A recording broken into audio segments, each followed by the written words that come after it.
Go.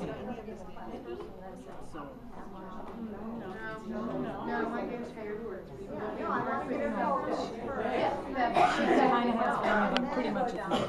And some of the doctors like Pat, she absolutely adores her. And she considers her like her dog.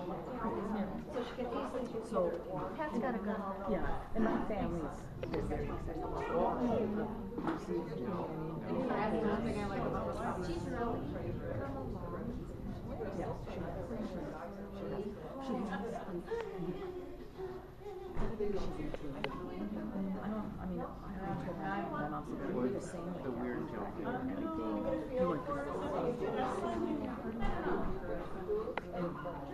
I don't remember that.